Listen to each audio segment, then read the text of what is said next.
మన చెమటని నమ్ముకొని అవసరమైతే ఒక గంట ఎక్కువ పని చేయాలి తప్ప ఎవరికి కష్టం నష్టం కలిగివద్దని ఒక మంచి స్వభావం కలిగిన సోదరులు కుర్మ సోదరులు. అలాంటి కుర్మ సోదరుల సామాజిక వర్గం నుంచి వచ్చిన దొడ్డి కొమరయ్య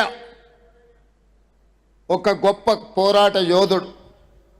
ఆనాడు నిజాంలకు రజాకర్లకు వ్యతిరేకంగా జరిగిన సాయుధ రైతాంగ పోరాటంలో భూమి కోసం, భుక్తి కోసం, విముక్తి కోసం, వెట్టి చాకిరి నుంచి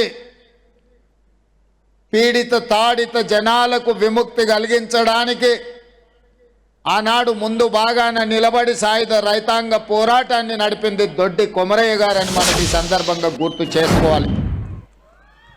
ఆనాడు రజాకర్లను గ్రామాలలోకి రానియకుండా అడ్డుకట్ట వెయ్యాలి, దొరల యొక్క పెత్తనాన్ని ఆధిపత్యాన్ని అణచివేయాలంటే దుడ్డుకర్రల సంఘం పెట్టాలి. దుడ్డుకర్రల సంఘంతో ఆనాడు బడుగులను దళితులను కాపాడిన గొప్ప చరిత్ర, గొప్ప పోరాట యోధుడు దొడ్డి కొమరయ్య.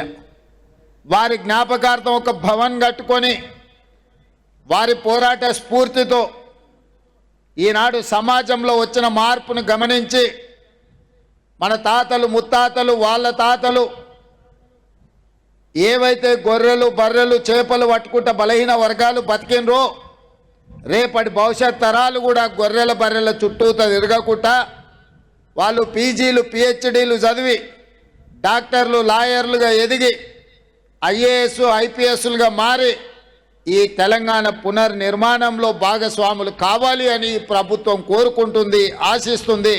తప్పకుండా ఈ ప్రాంగణం ఒక విద్యా వేదిక కావాలి. మన భవిష్యత్ తరాలకు ఇక్కడుంచి విజ్ఞానం పంచాలి. డాక్టర్ బాబాసాహెబ్ అంబేద్కర్ చదువే మనకు అన్నిటినీ తెచ్చిపెడుతుంది. చదువు ఒక విజ్ఞానం, తద్వారా ప్రపంచాన్నే మనం శాసించవచ్చు అనేదైతే ఆలోచన ఉందో ఈరోజు మా కుర్మ సోదరులకు చదువుకోవడానికి అవసరమైన అన్ని ఏర్పాట్లను రాష్ట్ర ప్రభుత్వం అందిస్తుంది అని చెప్పి నేను వేదిక మీద నుంచి చెప్పదలుచుకున్నా. అదేవిధంగా ఈరోజు డైట్ ఛార్జెస్ కానీ కాస్మెటిక్ ఛార్జెస్ కానీ పెంచి డైట్ ఛార్జెస్ దాదాపుగా 10 ఏళ్ల నుంచి పేదల పిల్లలు బీసీ ఎస్సీ ఎస్టీ మైనారిటీ హాస్టళ్లలో ఎక్కడైతే చదువుకుంటున్నారో చదువుకునే విద్యార్థులకు డైట్ ఛార్జెస్ పెంచాలి అంటే 10 ఏళ్ల నుంచి గత పాలకులకు మనసు రాలే. కానీ రాష్ట్ర ప్రభుత్వం మహమ్మద్ అలీ షబీర్ గారిని మాజీ మంత్రివర్యుల్ని ప్రభుత్వ సలహాదారులుగా నియమించుకున్న తర్వాత వారి ఆలోచనల మేరకు ఇవాళ డైట్ ఛార్జెస్ మనం 40% పెంచినాం. కాస్మెటిక్ ఛార్జెస్ 200% పైగా పేదలకి ఈరోజు పెంచినాం. ఇవాళ వాళ్ళకి మంచి భోజనం పెట్టాలి, నాణ్యమైన విద్యను అందించాలి అని చెప్పి ఇవాళ మన ప్రభుత్వం ప్రయత్నం చేస్తున్నది. ఇదే కాదు, నిన్న మొన్న జరిగిన రైతు రుణమాఫీలో అత్యధికంగా బలహీన వర్గాలకే న్యాయం జరిగింది. ఇవాళ 500 రూపాయల బోనస్ ఇస్తున్నాము అని అంటే వ్యవసాయం చేసుకుంటున్న బలహీన వర్గాలకే అత్యధికంగా న్యాయం జరిగింది. ఇవాళ 200 యూనిట్లు ఉచిత కరెంట్ ఇచ్చిన, 500 రూపాయలకు సిలిండర్ ఇచ్చిన, 10 లక్షల రూపాయలు రాజీవ్ ఆరోగ్యశ్రీ ద్వారా పేదలకు వైద్యాన్ని అందించిన, ఇది బలహీన వర్గాలకే అత్యధికంగా లాభం చేకూరుతుంది. అందుకే మా ప్రభుత్వం బలహీన వర్గాల ప్రభుత్వం, బహుజనుల ప్రభుత్వం. కంచా ఐలయ్య గారు చెప్పినట్టు జమీందారుల తెలంగాణ తల్లి కాదు, బహుజనుల తెలంగాణ తల్లి ఉండాలని, ఏ తల్లి అయితే మన అమ్మలాగా ఉంటుందో, ఏ తల్లి అడగకుండానే మన కడుపులో ఉండే ఆకలిని గుర్తించి బుక్కెడు బువ్వ పెడుతుందో ఇవాళ అలాంటి తెలంగాణ తల్లిని మనం తెచ్చుకున్నాము. ఆ తెలంగాణ తల్లి మన అమ్మకు ప్రతిరూపము, మన అక్కకు ప్రతిరూపము. ఒక పక్కన వరి, సజ్జలు, జొన్నలు, మొక్కజొన్న తెలంగాణ ప్రాంతంలో పండించే పంటతో పాటు నా బిడ్డలు చల్లంగా ఉండాలి, నా బిడ్డలు శాశ్వతంగా అభివృద్ధి పదం వైపు నడవాలి అని ఆశీర్వదించే తెలంగాణ తల్లిని ఈరోజు తెలంగాణ సమాజం ప్రతిష్ఠించుకుంది. అందుకే ఈరోజు తెలంగాణ అభివృద్ధి పదం వైపు నడుస్తుంది. అన్నిటికంటే ముఖ్యంగా కులగణన. ఈరోజు తెలంగాణ సమాజంలో తెలంగాణ ఈ దేశానికి ఆదర్శంగా ఉండే విధంగా జరగబోయే జనాభా లెక్కలలో కులగణను చేర్చాలనే డిమాండ్తో దేశానికి ఆదర్శంగా ఉండే విధంగా ఈరోజు తెలంగాణ రాష్ట్ర ప్రభుత్వం కులగణన చేపడుతుంది. దాదాపుగా 98% కులగణన పూర్తి అయ్యింది. ఇంకొక 2% ఉంది. ఆ 2% పూర్తి చేస్తే తెలంగాణ సమాజానికి సంబంధించిన ఎక్స్రే కాదు, మెగా హెల్త్ చెకప్ అవుతుంది. తద్వారా 100% పక్కా లెక్కలతో కురుమ సోదరులు ఎంతమంది ఉన్నారో లెక్క తేల్చి రాబోయే స్థానిక సంస్థలలో కావచ్చు, శాసనసభ ఎన్నికల్లో కావచ్చు, ఏ మాత్రం అవకాశం వచ్చిన పార్లమెంటులో కూడా కురుమ సోదరుల ప్రాతినిధ్యం పెంచి శాశ్వతంగా రాజకీయాలలో మీకు ఒక అవకాశాన్ని కల్పించడానికి మన ప్రభుత్వం ముందుకు వస్తుంది. మొన్న జరిగిన శాసనసభ ఎన్నికల్లో ఇటు కురుమ సోదరులకు అటు యాదవ సోదరులకు చెరి 2 అసెంబ్లీ టికెట్లు ఇచ్చినాం.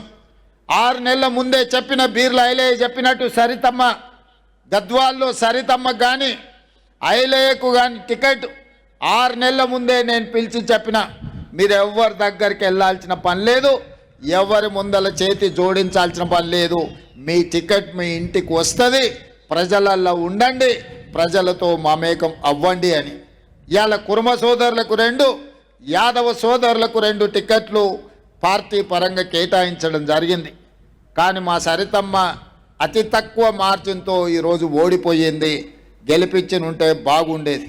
నేను కురుమ సోదరులకు నా సూచన ఒక్కటే, ఎవరికి మీ వాళ్ళకు అవకాశం వచ్చినా మీరందరు కలిసికట్టుగా ఉండి గెలిపించుకున్నప్పుడే మీ ఉనికి మీ మనుగడ కొనసాగుతుంది.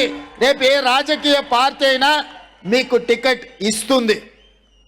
లేకపోతే ఏమంటారు, కురుమ సోదరులకు టికెట్ ఇస్తే గెలిచే అవకాశాలు తక్కువ ఉంటాయి కాబట్టి ఆ టికెట్లు తీసి ఇంకొకరికి ఇవ్వండి అనే ప్రమాదం ఉంది. ఈ ప్రమాదాన్ని మీరు అర్థం చేసుకోండి. గెలిచిన ఎంబడి 4 విప్పులను వేస్తే, ఒకటి కురుమ సోదరుడు బీర్ల ఐలయ్యకు మొదటిసారి ఎమ్మెల్యేగా గెలిచిన విప్పుగా వేసినాం. ఆది శ్రీనివాస్ కాపు సోదరుడికి వేసినాం. అడ్లూరి లక్ష్మణ్ మాదిగ సోదరుడిని విప్పు వేసినాం. డాక్టర్ రామచంద్ర నాయకు ఒక గిరిజన సోదరుడికి. ముఖ్యమంత్రిగా విప్పులే నా కళ్ళు నా చెవులు. ఎందుకంటే నాకు స్పీకర్కు మధ్యలో అనుసంధానం చేసేదే విప్పులు. అలాంటి పదవుల్లో 2 బలహీన వర్గాలు, ఒక దళితుడు, ఒక గిరిజన్ని, 4కి 4 సామాజిక న్యాయము, 4 సామాజిక వర్గాలకు అవకాశం కల్పించి ఈరోజు వాళ్ళని అందరిని కూడా ముందుకు తీసుకెళ్ళడానికి ప్రయత్నం చేస్తున్నాం. ఇవాళ బీర్ల ఐలయ్య విప్ అయిందంటే మీరు ఎమ్మెల్యేగా గెలిపించండు కాబట్టి ఇవాళ విప్ అయిండు. ఇవాళ విప్ అయిండు కాబట్టి ఈ ప్రభుత్వాన్ని మొత్తం దొడ్డి కొమరయ్య భవన్ దగ్గరికి ఎగ్గే మల్లేశం ఎమ్మెల్సీగా ఉన్నాడు, బీర్ల ఐలయ్య ఎమ్మెల్యేగా ఉన్నాడు కాబట్టి ఇవాళ వేలాది మంది మీరు రావడమే కాదు, రాష్ట్ర ప్రభుత్వాన్ని మొత్తం దొడ్డి కొమరయ్య ప్రాంగణానికి తీసుకొచ్చి మీ సమస్యలను మా దృష్టికి, ప్రభుత్వం నుంచి మీ సమస్యల్ని పరిష్కరించడానికి ప్రయత్నం చేస్తుండ్రు. దీని అర్థం పరమార్థం, వచ్చిన అవకాశం వదులుకోవద్దు. మీ బిడ్డల్ని మీరు గెలిపించుకున్నప్పుడే మీ యొక్క ప్రాధాన్యత కనిపిస్తుంది. రాజకీయ పార్టీలు మీకు గౌరవం ఇస్తాయి, మీకు అవకాశాలు వస్తాయి. అట్లా మీరు చేసుకోకపోతే మీకు మీరే నష్టాన్ని తెచ్చుకున్న వాళ్ళు అవుతారు. ఇవాళ నేను మీకు ఒక మాట చెప్పదలుచుకున్న, పక్క రాష్ట్రంలో సిద్ధరామయ్య గారు ఈరోజు ముఖ్యమంత్రిగా 3వసారి, 40 ఏళ్ళు 50 ఏళ్ళు సుదీర్ఘ రాజకీయాలలో మచ్చలేని నాయకుడిగా ఒక కురుమ సోదరుడు ముఖ్యమంత్రిగా రాణిస్తున్నాడు అని అంటే కాంగ్రెస్ పార్టీ అవకాశం ఇచ్చింది. ఆ అవకాశాన్ని వారు అందిపుచ్చుకున్నారు. కర్ణాటక రాష్ట్రంలో ఈరోజు కాంగ్రెస్ గెలుస్తుంది అని అంటే సిద్ధరామయ్య గారి నాయకత్వంలో కాంగ్రెస్ పార్టీ గెలిచింది అని ఢిల్లీ గుర్తించి వారిని ముఖ్యమంత్రిని చేసింది. ఇవన్నీ కూడా మీరందరూ మీ వాళ్ళని కాపాడుకున్నప్పుడే ఇది సాధ్యమవుతుంది. ఇవాళ సామాజిక న్యాయం జరగాలి అని అంటే మీ టికెట్లు మీకు వచ్చినప్పుడు మీరు గెలిపించుకోవాలి. కొన్నిసార్లు కొన్ని ఇబ్బందులు ఉంటాయి, మనం రకరకాల వేరే వేరే పార్టీలలో ఉంటాం. కానీ ఓ సందర్భం వచ్చినప్పుడు మన సమాజాన్ని మన సంఘాన్ని గెలిపించుకోవాలంటే మనం అందరం కూడా ఏకం కావాల్సిన అవసరం ఉంటుంది. అవకాశాలు వచ్చేవాళ్ళు ఎక్కడున్నా నడుస్తుంది, వర్గాలుగా విడిపోయినా నడుస్తుంది. ఎక్కడున్నా వాళ్ళ కొమ్ము గెలిస్తే వాళ్ళు ఒక దిక్కు ఉండాల్సిన పని లేదు. లేక అవకాశం వస్తే మీరందరూ ఒక్క దిక్కున ఉండాలి, ఒక్క పక్కన ఉండాలి. ఆ వచ్చిన అవకాశాన్ని అందిపుచ్చుకోవాలి. అప్పుడే మీరు ఈ సమాజంలో మనుగడ సాధించగలుగుతారు. అందుకే మిత్రులారా, ఇవాళ ఎగ్గే మల్లేశం గారు చాలా విషయాలు అన్ని కలిపి కూడితే తీస్తే లెక్కలైతే 10 కోట్లకు కూడా వచ్చేటట్లు. మీరు ఎంత అమాయకులో దీన్ని బట్టి అర్థం చేసుకోవచ్చు. ఎన్ని వేల మంది వచ్చారో గన్ని కోట్లు కూడా అడగలే. మీరు అడిగింది ఏది ఈ ప్రభుత్వం కాదన్నదు. ఈ ప్రభుత్వం మీది. ఎగ్గే మల్లేశం నాకు మంచి మిత్రుడు, బీర్ల ఐలయ్య మంచి కాంగ్రెస్ పార్టీ నమ్మకమైన నాయకుడు. తప్పకుండా మీ ఏవేవైతే అంశాలు నా దృష్టికి తీసుకొచ్చిండ్రో వాటన్నిటినీ మీకు ఇవ్వడమే కాకుండా ఇంకా భవిష్యత్తులో రాజకీయంగా, ఆర్థికంగా, సంక్షేమ పథకాలలో మీ కోటా మీకు ఇచ్చే ప్రయత్నం చేస్తాం. తప్పకుండా దొడ్డి కొమరయ్య గారి పేరు శాశ్వతంగా ఈ తెలంగాణ సమాజంలో గుర్తుండిపోయే విధంగా ప్రభుత్వం చర్యలు తీసుకుంటుంది. గతంలో రవీంద్ర భారతిలో కార్యక్రమంలో కంచె ఐలయ్య గారి సూచన మేరకే మహిళా యూనివర్సిటీకి చాకలి ఐలమ్మ యూనివర్సిటీ అని పెట్టడం జరిగింది. వారు ఈరోజు ఏదైతే అంశాన్ని గుర్తు చేసిండ్రో తప్పకుండా రాష్ట్ర ప్రభుత్వం ఆలోచన చేస్తుంది. సహచర మంత్రివర్గ సభ్యులతోని మాట్లాడి దొడ్డి కొమరయ్య గారి పేరు ఈ తెలంగాణ రాష్ట్రంలో గుర్తుండిపోయే విధంగా కార్యక్రమం తీసుకుంటుందని మీ అందరికీ తెలియజేస్తూ, ఇంత ఆలస్యమైన వేలాది మంది ఇక్కడికి వచ్చేసి కురుమ సోదరులు వాళ్ళ అభిమానాన్ని చాటుకున్నందుకు శాశ్వతంగా మీ అభివృద్ధి కార్యక్రమాలకి ప్రభుత్వం అండగా నిలబడుతుందని తెలియజేస్తూ మీ అందరి దగ్గర సెలవు తీసుకుంటున్న మిత్రులారా, ధన్యవాదాలు.